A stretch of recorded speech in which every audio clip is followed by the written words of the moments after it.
పుట్టుకతో ఎవడు కూడా నాది ఈ మతం అని ఎవడికి తెలియదు, పెరిగే టైంలో కూడా తెలియదు. గుడికి వెళ్ళేటటువంటి వాడు హిందువు అని, చర్చికి వెళ్ళేటటువంటి వాడు క్రైస్తవుడని, మసీదుకి వెళ్ళేటటువంటి వాడు ముస్లిం అని చిన్న వయసులో తెలిసి ఉండదు. ఆ ఇళ్ళకి వెళ్ళినటువంటి సందర్భంలో ఆ తల్లిదండ్రులు చెప్తే తెలుస్తుంది. స్కూళ్ళ దశ వరకు కూడా ఆ ఇది ఉండదు.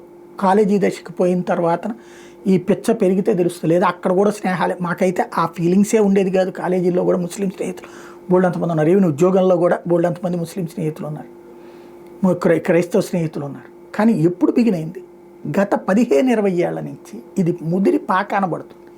ఏంటది? హిందువులని అవమానించడం, దూషించడం, ద్వేషించడం. తద్వారా హిందువులు సమాధానం చెప్పడం ప్రారంభించేటప్పటికి మా మతం మీద దాడి చేస్తున్నారు, మా మతాన్ని తప్పుబడుతున్నారు అన్నటువంటి.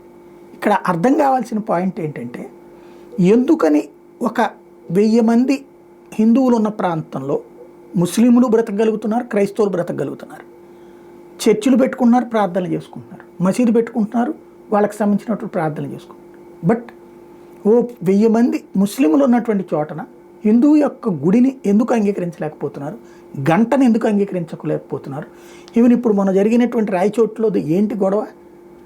నీ మసీదు నీది, నీ మసీదులోకి రాలేదు, లేదా నీ మసీదులో ప్రార్థనలను ఎవరు ఇబ్బంది పెట్టలేదు, వాళ్ళ దోన వాడు వీరభద్రస్వామి ఊరేగింపు జరుగుతుంది, దాన్ని ఆపాల్సిన పని ఏంటి? దాని మీద రాళ్ళదాడి చేయాల్సిన పరిస్థితి ఏంటి?